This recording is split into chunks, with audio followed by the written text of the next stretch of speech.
Hi, welcome to the Orange Nebula office. We have Unsettled out here on the table. Now, it's kind of unsettled. Like, I'm feeling a little unsettled. We're all a little unsettled, but the game that we have on the table right now is a prototype. So everything that you see out here is not the final product. It's achingly prototype. It hurts a little. Behold these miniatures and really top of the line stickered dice. Listen, we hand stickered those. It's important. This is glued onto a coaster. Yeah, Viola was gluing them with spray adhesive just a few minutes ago. So what you see out here is not what's going to be the final product, but we know that you need to know how to play the game. And so we've got it all out here for you, and we're going to walk through it, but give us a little grace for the components, okay? So I want to start out just talking about why we made this game in the first place. So why have we done this to people? What have we done? Why? Well, nobody knows why we've done this. Explain ourselves, Mark. Yeah, so Unsettled is an exploration into the concept of group cohesion. And, there's a lot of cooperative games out there.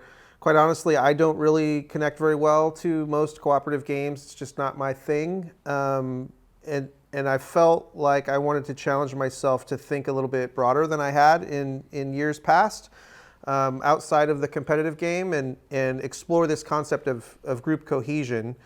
And so we started early on with conversations actually that you were involved in with what's at the center of group cohesion, and that's the idea of trust. Trust, yeah. We ended up doing like some trust mapping. I would like really awkwardly observe groups and talk about which things would make groups work really well together, and I would call that a trust map. That was super fun. But we talk about it not only being collaborative, we talk about it not only being cooperative, but also collaborative. So what does that mean, and how is that different than some cooperative games that people have played before? Well, where we really wanted to take it, so cooperative games, I love cooperative games, unlike poor Mark, who's just learning.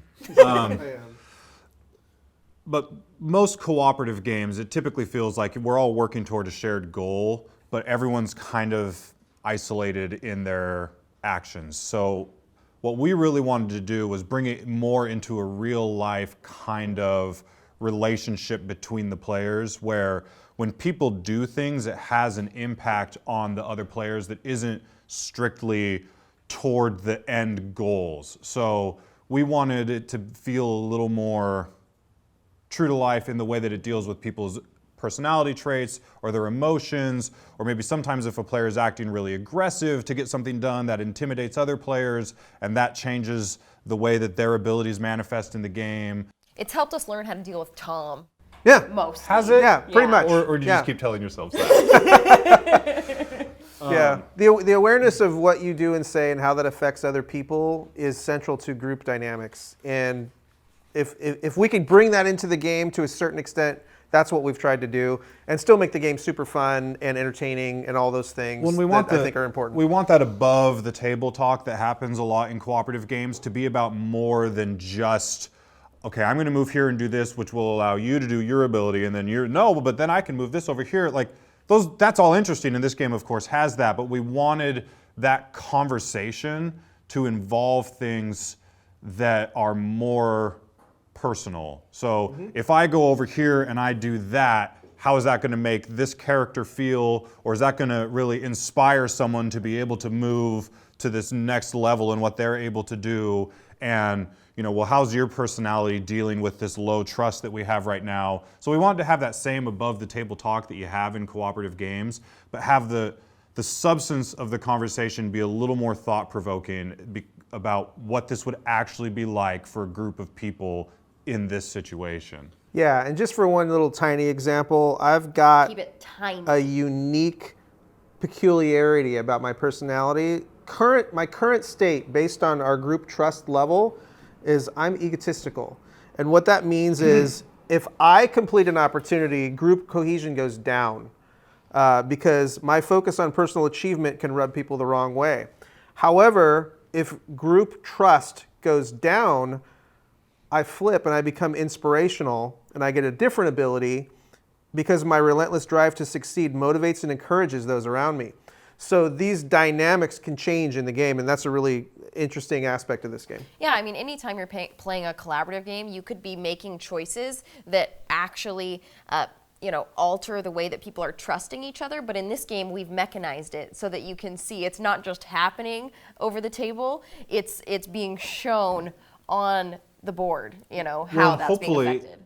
Hopefully it gets people also to think about their own like fourth wall breaking behavior in the game. Exactly. So if you are a person who, as a human being playing a board game, may have a propensity for acting egotistical, having a discussion about how ego would manifest in this situation kind of shines a light on it. You're like, oh, mirror, maybe I am overly critical.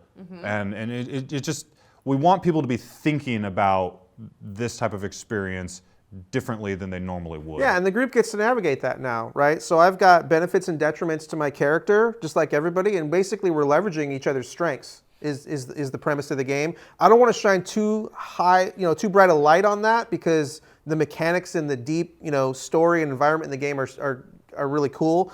But that's one aspect, one small aspect that's really neat. Let me dim it for you and move to something else. So one thing that you'll notice when you get the game and you start looking through it is there's not a lot of, there's no weapons, right? There's no violence, there's no fighting. But this is a sci-fi. It is. Isn't that synonymous in some ways? Unfortunately, in movies and in most board games, yeah. But that's not the heart of science fiction. Science fiction is a tool to analyze culture and society and human relationships. And imagine what could be. Yeah, and to look at what is. And unfortunately, most of the mainstream stuff it just boils everything down to conflict, which there's a lot that we can pull from that and that's interesting, but that we wanted to make a science fiction game that doesn't have any combat whatsoever. It doesn't have any alien race that you're trying to kill or that's trying to kill you.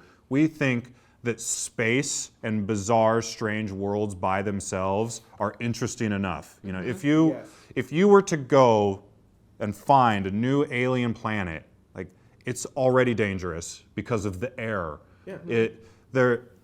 And because you have to deal with other people. Because you don't understand anything. Science is backwards on half of these planets. There's so much weird stuff to experience. Is going to be wondrous and awe-inspiring and bizarre and confusing and terrifying. And why add shooting at you? Add shooting to that. Yeah, and I mean, don't get me wrong, I'm not discounting that. There are so many very powerful science fiction stories that use military conflict as a really interesting discussion point. But there's so much more to science fiction, and we wanted to make a game that captured that too. Okay, all right, enough jibber jabber. You want to know how to play, and so we're going to show you how to do that, okay? Let's jump in.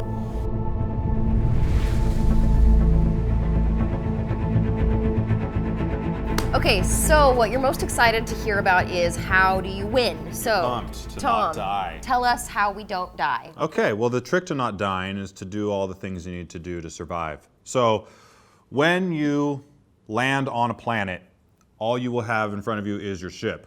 None of this other stuff will be revealed yet. And a couple things that you need to do to survive. They are your survival tasks.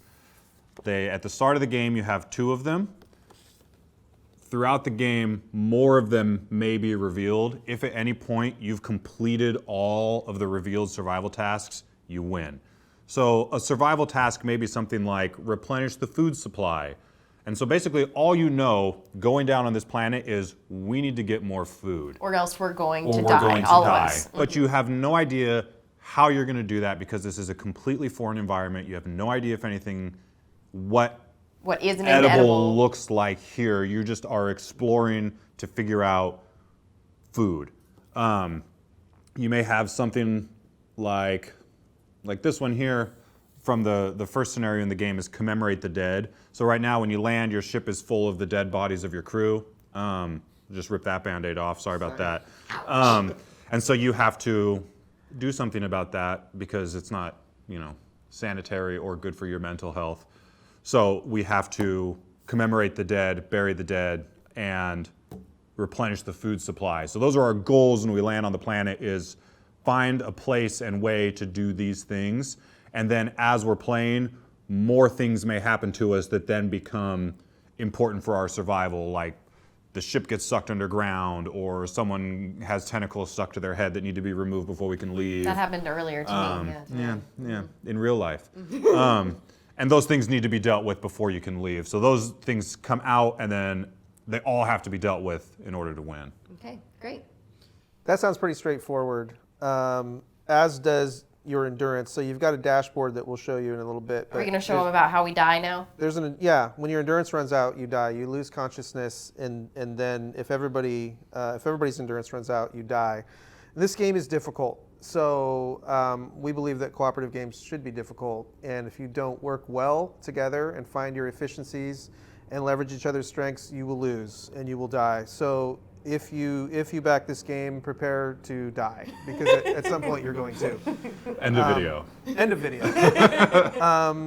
Yeah, and endurance is a one-way trip. So there's no way currently in the game to gain endurance. You're just basically wearing yourselves thin until at what point, your group cohesion starts to break down, your endurance goes down, bad things happen to you, you're going to gain conditions and all kinds of things on the planet, and if you don't handle it, you will die.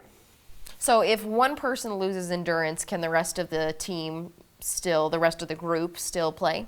That's a very important question, because it's something that is going to come up a lot in this campaign. So in a game where you lose, there was always someone who was eliminated first. So the way that works is if someone loses their endurance, all the other players become desperate and they enter it. So basically, someone being knocked out triggers the end of the game, essentially. So then what happens is everyone goes into a desperate state where their abilities change, and everyone basically goes into crazy supercharged mode where they're going to have a very small number of turns to try to eke out a win right at the end. A game Mark and I played recently had him literally carrying my unconscious body, trying to get me back to the ship, and he collapsed before we got there and we lost. But, so yes, there is a very minor amount of player elimination, but only insofar as it triggers the end of the game, and then everyone left has a couple supercharged turns left to really push forward right at the end. Okay, and technically, losing your endurance too, you're not dying. People can still carry you. You're just no longer helpful. There's nothing left in your tank. Okay. You have pushed it. You're done. Okay. You're done. Yeah. Okay, so that's win-lose conditions. So let's talk a little bit about what we have out here on the table. So we've kind of laid it out as if you're mid-game. So let's go through and show people what they're seeing, what they're looking at. So where do you want to start? So as Tom mentioned at the center here, you're just going to have the ship when you start the game, and everybody's going to be there with their miniature and the robot miniature. As you explore, as players explore, they're going to reveal these environment nodes, or these map tiles. Each one of them has different characteristics and different things that you can do there. Some of them have build sites where it's possible to build a structure. Each one of them is going to have a certain amount of either materials or data on them. And materials can be unearthed and then later converted into concoctions and other types of things that you can build flasks and elixirs and inhalants and those types of things to give you little boosts. Data can be analyzed and researched by your adorable robot, Luna. And so she's going to be running around. We're all going to be programming her to kind of get the information that we need so that we can do the things that we need,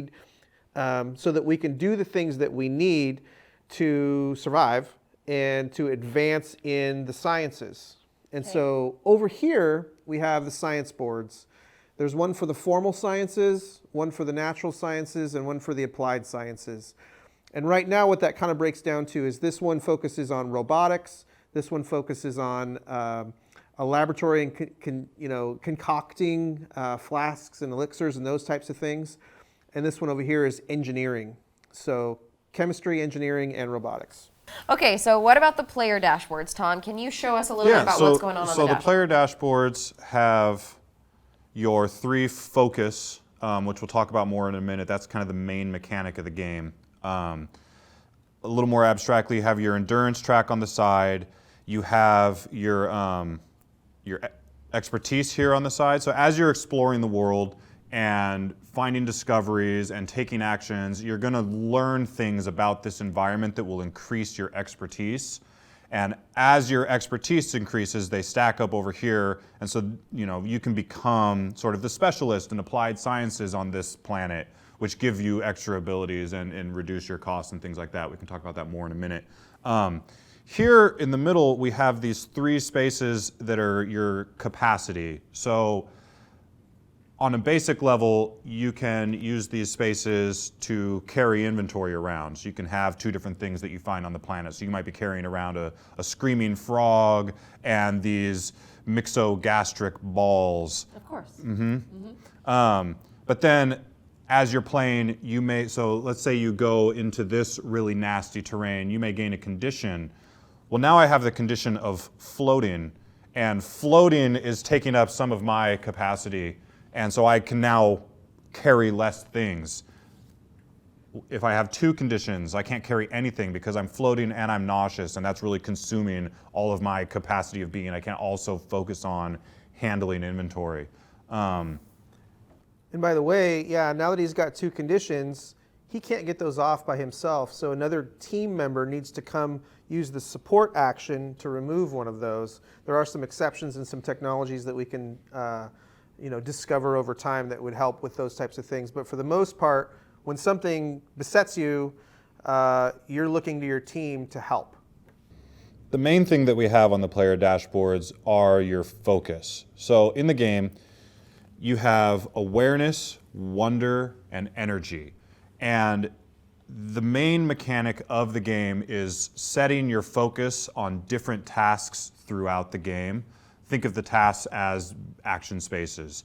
So on your turn consists of a move, which is just free to use on your turn, and then setting your awareness, wonder, and energy in the game space, and then your turn is over. So to illustrate, I can set my awareness on any awareness-based task. So this task here, I could set my awareness on this awareness action.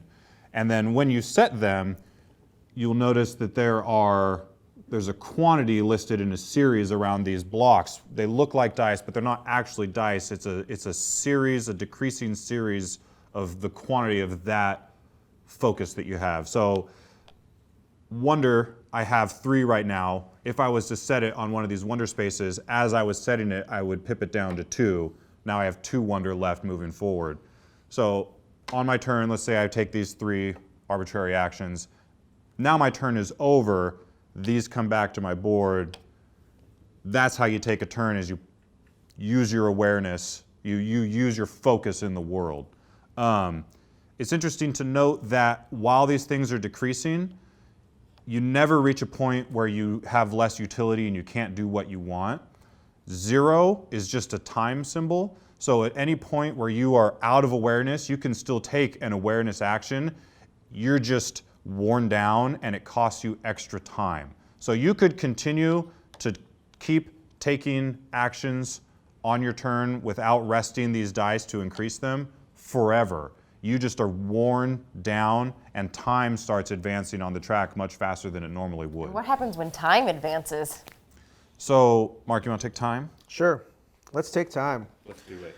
So time is what it sounds like. It's a mechanism that measures your effectiveness over the duration of the game. So certain things are going to happen as time progresses. One of them is opportunities are going to arise in the moment. Okay, so let's say, for example, that I am using a move action. I'm just going to move myself from here to here.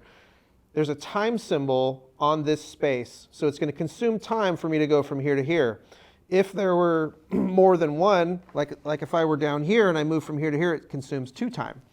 So 2 time on the track. As soon as I move into that purple space, it's going to trigger an opportunity. So an opportunity would come out into what we're calling the moment. Okay, so ignore our wooden block. This is going to be a nice ignore it. It's component. So cute. It's not cute. So this signifies that this is where this moment is occurring. Now, anybody on the team can take this temporary action and take advantage of that opportunity for whatever net gain is going to come from that. That particular one, I can just tell from looking at it, has some type of scientific discovery and some type of formal science expertise available to learn if we take that action on this space using whatever focus is required to do that. Now, even though I triggered that, anybody on the team can take that action. And so that will be there until a certain amount of opportunities come out, and then they will vanish and they will disappear. If that happens, trust goes down on the track. If you don't take advantage of the opportunity in the moment. Right. Yeah, if opportunities are passing us by and we're seeing the chances to get the things that we need to work towards our survival tasks vanishing because we're not on our game, then trust is going to decrease, and that's going to manifest our personalities differently. And so we have to stay on our toes and take advantage of these opportunities as they're appearing in the moment. Right. So we don't really know exactly where or when they're going to pop out. There is also on your dashboard the investigate action. You can use your wonder to investigate a node and actually seek an opportunity. And so in doing so, basically you can pop another opportunity off the stack and create another event that we can respond to as a team that will have some type of a gain towards our goal and our survival tasks. If we get too many of those going, though, we're going to have trouble. And so there's a lot of tension and push and pull there. This is probably a good moment to talk about conditions. So earlier, through whatever effect, I gained this condition, nauseous, that lives on my board here. And what nauseous does is it says you cannot focus on opportunities. So because I am nauseous, even if I'm here in this site, in this moment, I can't focus on this. Now, I could choose to use one of my focus to ignore this nauseous effect. So let's say I'm gonna use my energy to deal with this nausea. So I'm using part of myself to deal with that problem. Now that's basically negated for this turn. So then you can take advantage of it. Then I can do that. So conditions are, generally speaking, negative effects that are lingering that you have to deal over with. you, that you can choose to deal with them. You know, I could use my awareness to deal with the fact that I'm floating and my energy to deal with the fact that I'm nauseous. And now I have, decreased utility in the world, but I'm dealing with my stuff, and now I can do whatever it is I needed to do, but only with what I have left. And it might behoove us to have somebody go over to Tom deal with and this. assist him with those things and remove one of those conditions from him. So a couple things there is, number one, we have to get there. How much time is it going to take us to get there? Is there anything that we can do to advance on the way? And at the same time, we're also going to have to be mindful of what kind of a state is he in. It looks like right now he's super critical, and so maybe he doesn't want help. Or maybe we have Lacey, who's the caregiver, and she freaks out if she's not the one that actually does the helping. So, there's a little bit of balance there about the group cohesion, and that dynamic is very forefront in this game. And so you're going to find that some people will take on a role much in a stronger fashion than other people. Okay, great. So let's keep going on what we have out here on the board. So you talked about building sites a little bit. Tell me about what those are and how that works. Okay, so we've got these science boards over here, and as a scientific crew, we've got a little bit of expertise, but throughout the course of the game, we are going to be able to gain new expertise, which is going to allow us to do different things. And the cool thing about expertise is, like right now, I've got a natural science expertise that I gained earlier in the game. Tom has none. However, if Tom and I are on the same node, we have this expertise, so he can take an action and use my expertise because we're on the same node, so it stacks. So if we were to have a requirement of let's say two natural science expertise to even perform an action, he has none and I have two, or we each had one, when we're together, expertise stacks. So again, there's another area where group cohesion is really important. So I don't have to have the expertise to do the thing, I just have to be by somebody who does. And you'd have to be able to discuss that and say, okay, if we're going to want to take that action, we both need to be on this node at the same time. Yep. So there's a lot of communication required. There's a lot of player interaction in this game. It's a very, very high level. So these boards, just to go back, there are a few resources in the game that you're going to want to gather and collect. So the robot can actually you can program the robot to research data. So every turn, I can take an action here, and let's say Luna's over here. She can research and she would gain this little blue cube, which is data, and it goes into a group pool.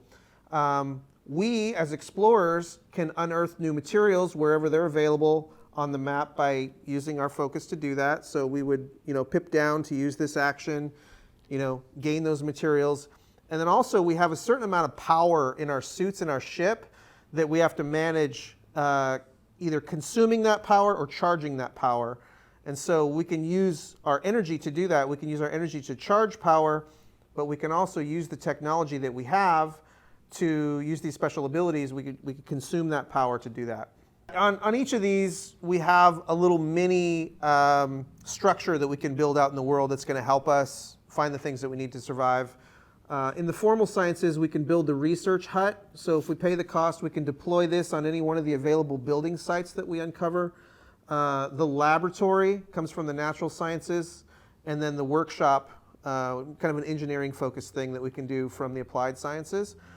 And those things are going to be really important for us to complete our survival tasks. I can see right now we've got one. Replenish the food supply is going to require the research hut.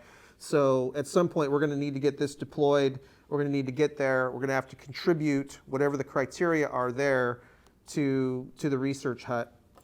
And then also what we're going to find is during the game, players are going to gain these expertise, but they're going to come off of these cards at the beginning, and each of these cards is kind of a breakthrough. So if we pull the last formal science expertise off, it's going to reveal a new ability. So we're at the formal sciences right now, and we have found our expertise reveals that we can program the robot now to create a hypnagogic mist. Say that 3 times fast. I don't even think I said it right. Hypnagogic. How do you say that? Hypnagogic? It's not even a real word. It's like a sleepy mist that basically will help her to remove conditions from people. And so now the robot can perform that action. So as we gain expertise, not only do we become more efficient at things, which I don't think we've even talked about yet, but we also, just by virtue of having gained that expertise, we start having scientific breakthroughs that give us more abilities and options. More action spaces, yeah. And all of these are very strictly tied to the environment that we're on and the things that we're learning and the things that we need to learn to meet our criteria of surviving. And as we're gaining these expertise, we do start to specialize in a way. So right now, Marc has 2 natural science expertise. What that does for him, in addition to letting him have access to action spaces that require natural science expertise, is when he performs certain actions, like the concoct action there, costs are reduced based on the number of natural science expertise that you have. So with these 2 expertise, Marc could go there and make a glittery pink elixir, which normally costs 2 materials and 1 data. He could make that with just 1 data because of his proficiency in natural science. He's better at doing that. So at this point, he's basically the expert in that. It's lossy and silly for me to do that if he could just do it and then give those to me as I run past on my way to whatever, chase tentacles. And perhaps now I am better at using the applied sciences, so it makes more sense for me to be controlling the power and using our suit abilities and doing things like that. And so you kind of develop these specializations on the fly as you play, or you could just balance it. It just depends on your play style. So that is something that will develop naturally as play comes. It has nothing to do with the personality that you have at the beginning of the game. It has nothing to do with the personality that you have at the beginning of the game. You do have some agency on which expertise you're developing. Some of it is just stuff happens, So these opportunities come out. So this one that Marc triggered earlier, we didn't talk about this, but this creature comes out, and this creature is here, and we have the option to awkwardly wrangle. It's called the skittish pentapod, if you were wondering. Yes, it's a 5-legged creature that we now have the option to use a whole bunch of energy to awkwardly wrangle this creature, and whoever wrangles this creature gains a formal science expertise. Sounds like a toddler. So that's a little bit out of your control. Now, the flip side of that is you do get to decide what you analyze and where. So let's say someone did that. Let's say I did this. I went over here, I took advantage of this opportunity, and I gained the skittish pentapod. So now I have this discovery. every time you gain a discovery, it comes with a randomized anomaly card. So the skittish pentapod, it turns out, is adequately satisfying. I can consume this to set all my focus to maximum. So at any point, I can choose to eat this thing, and it gives me a benefit. Wow.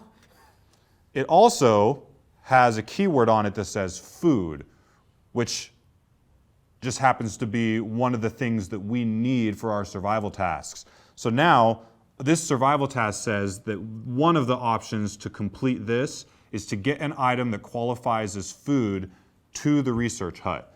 Well, now I have that, so I could take this thing to the research hut and use it to complete this. At the same time, it has this bonus that I may want to take advantage of. Also, I could take it to the workshop. Sorry, Mark.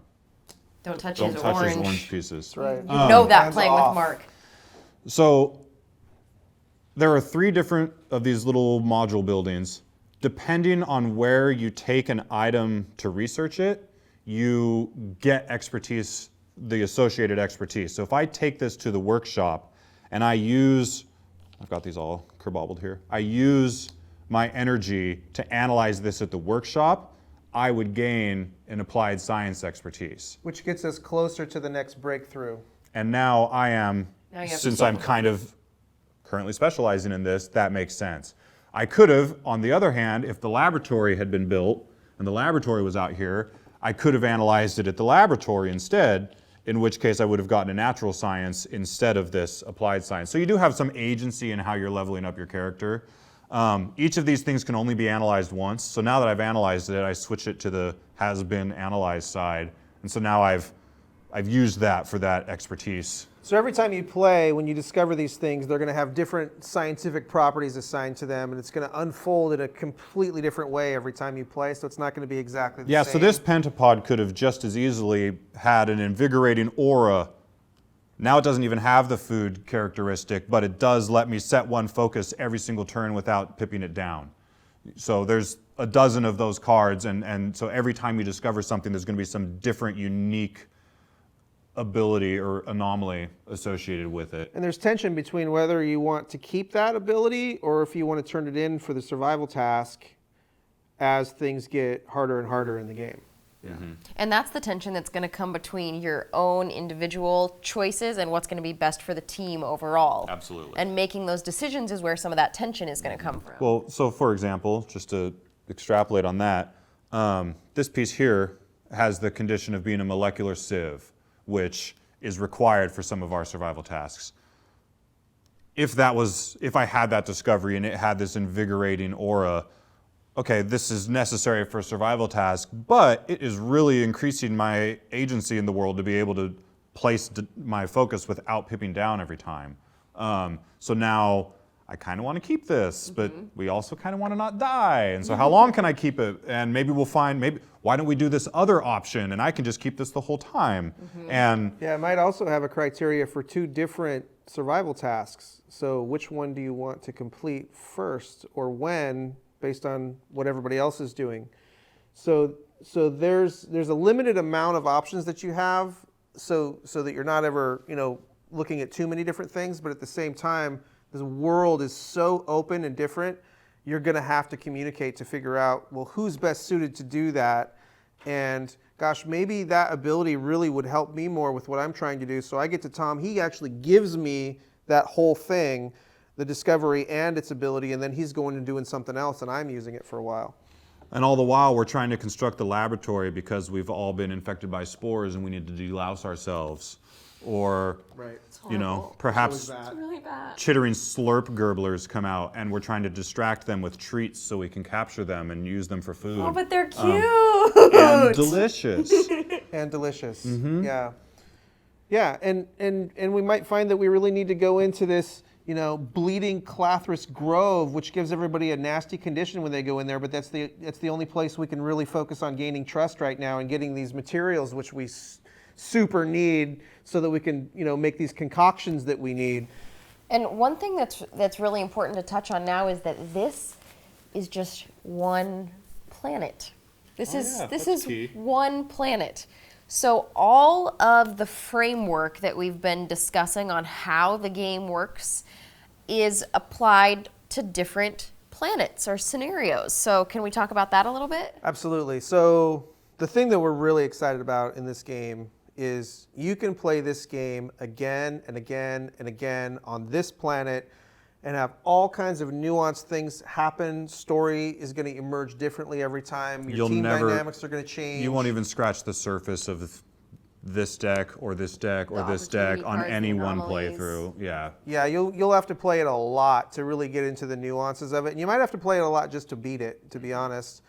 But if you so choose, you can take every single card in the game along with some of the tokens, put them into their planet box, take another planet box and have a completely new, different experience. All of the cards will be new, the tokens will be new, and now we're on a sand planet with sand waterfalls and which weird is going to lightning affect things you or and- your play differently than the stimulus that were here affected your play. So it'll be all new abilities, all new terrain, all new survival tasks, all the different anomalies, conditions, opportunities. All the breakthroughs are going to be different. Everything's going to be Every single different. card will be different. And it's not just a variation on a theme. I want to be really, No. this is really important. I think the thing that we were striving for here is how can we bend the experience so that we're interacting with the mechanisms differently. So on a different planet, all the things that we were doing on planet A to try to win are now the things that we have to avoid doing on planet B because everything's different.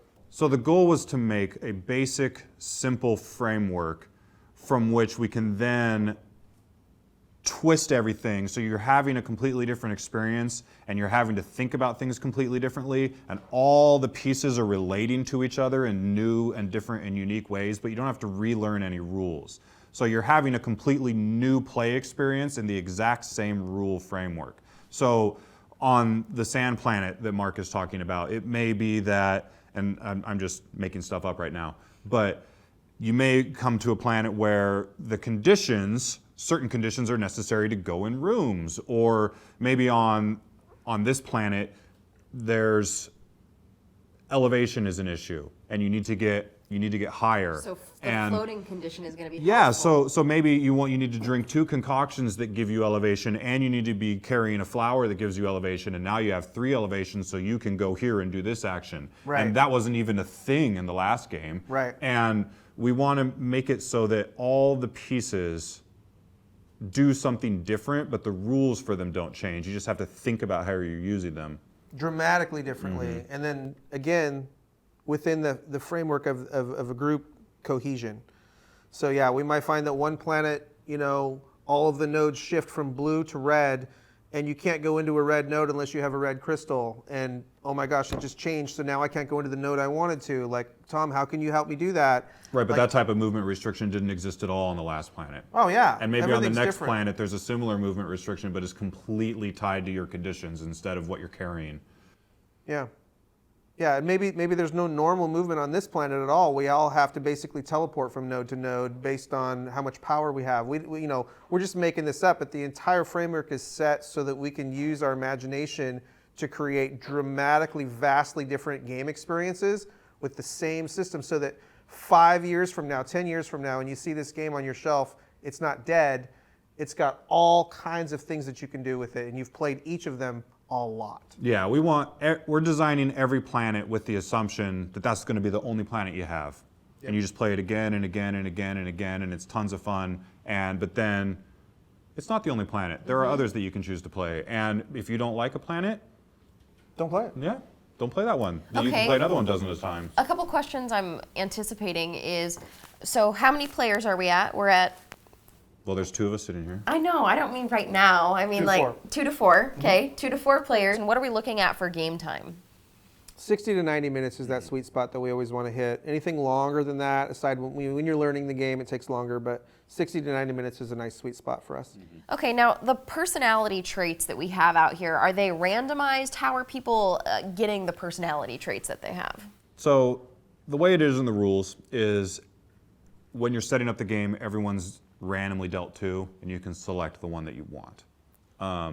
That's the design intention for those. Yeah, and that may change in the future. If people want to draft them or have a long conversation about which one's the most like you, okay, you can have that one. Or the most unlike you. Yeah, by all means, do that. But the rules are, here's 2, pick 1. Okay, great. Okay, is there anything that we've missed? Is everyone going to understand everything based on what we've said here? Probably not, but I feel like this was a good overview of some of the systems and a basic understanding of how things are going to kind of relate to each other. Okay. Well, one thing we definitely grazed by was how crazy some of these opportunities are. Yeah, so you want to read one? The opportunities get a little wild. Sure. So this one's called Floating Tentacle Knot. The ground before you convulses and a massive tangled ball of revolting tentacles erupts into the air.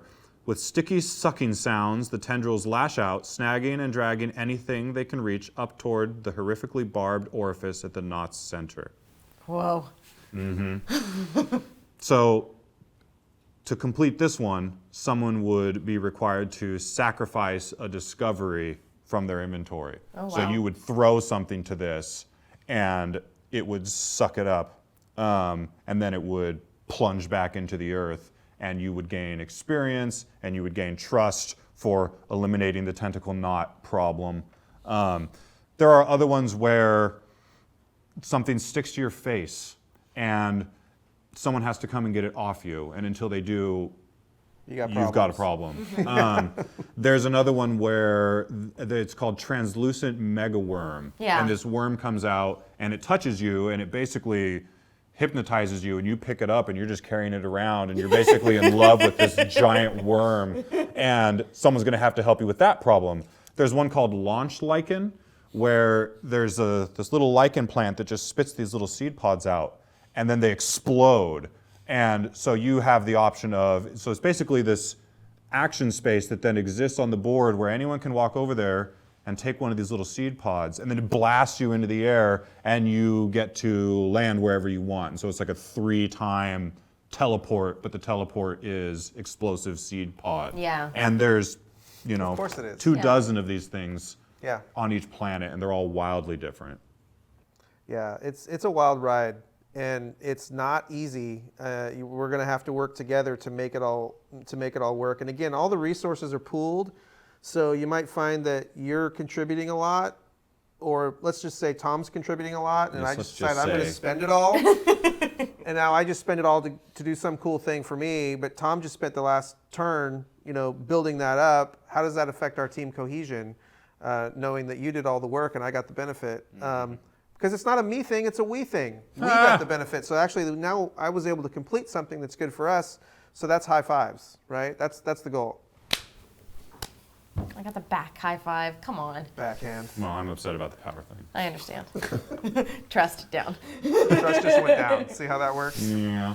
Okay, so because we're Orange Nebula and we like having community involvement in everything that we do, throughout the campaign we're going to be building a community planet, a community-built planet. So how are we doing that? What's that going to look like? What can people expect from that? So it's mostly going to be handled in the updates, and we're building a complete planet from conception up with all of you. So the idea is going to be at the start, we're just going to talk world building. What is this planet like? What's the environment like? What are some of the conditions on the planet? Types of creatures? How's moving around? Easy, hard? What is this world?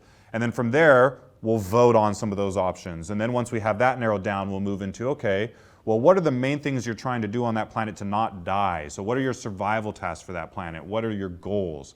And then we'll start talking about, well, what are some of the creatures and weird things you can encounter? What are some of the things that will happen to you when you're on that planet? What are the scientific breakthroughs you might have on that planet that would be really weird and interesting to be able to leverage as you play? Maybe this planet, everyone decides you could get a bubble and you can float around in a bubble and you're immune to the fire-spitting lizards. So we're gonna make a crazy, zany world with all of you, and then invite you to come up with the weirdest, most beautiful, most creepy, most whatever you feel like, hopefully somewhat tied together. And then that community planet is free for all backers. So Just gonna And that's one of the favorite parts that we have about running a campaign is being able to build something unique that comes only from collaboration with all the people who care about the brand and about exploration. That's the whole point for us. It is. That's all we really care. That's why we do this. The thing I'm really excited about is I know that most people don't have a lot of context for how the game works. Even watching videos, it's not kind of the same thing. So we're hoping that actually creates less limitation on the imagination part of that. Like, let's shoot for something crazy. Let's shoot for something bizarre and fun and something that we can really say is absolutely unique and is created by our community. I don't think there's any way this will be anything less than profoundly unique. Just in the Unsettled Facebook group in the last couple weeks. I was going to say that too, yeah. We've thrown out there, how do you think you would die in this place? And there's just a picture of a swamp. And the descriptions are unbelievably imaginative. This planet's going to be my favorite one. I have no question. If you like role playing or storytelling in your games, this is going to be the thing that really builds traction on those things. So at least that's what we've been working on really hard for. This game really hits the sweet spot for me between adventure-y, role play, world building, like I'm telling my own story type of experience, but it's also crunchy and I'm thinking. And it doesn't skew too far in either direction that I feel like the other part of me isn't being served. Would you agree with that? Co-designer of this game? Yeah. This is a cooperative game that I love playing. And again, I don't really connect most of the time with cooperative games. There are a couple that are decent that just, it's just personal. And I know a lot of other game players are the same way. This one's different. This is different than I think any game that we've ever seen, and I mean on multiple layers. Yeah, help us make it even more different with the weirdest dang planet in the world. Yeah. Okay, so take a look, watch this 3 or 4 times because you just love hearing from us. And if you have questions and want to hear more about the game, we're going to be present to answer a lot of those questions. We'll be doing some live streams throughout the campaign. He just smelled. An inhalant. What was that inhalant? He just smelled a component. This is the pearlescent time inhalant. Ah, yes. It slows time slow. It's really cool. Okay, we'll be here if you have lots of questions, but this is Unsettled. We're feeling unsettled. We should probably go get lunch. We have screaming glow frogs. What do they sound like? But not for Don't lunch. do it. No. The last time I did that, it didn't go well. You all listen to our podcast. All right, thank you all. We'll hear how talk to you great that soon. went. Bye-bye. See ya.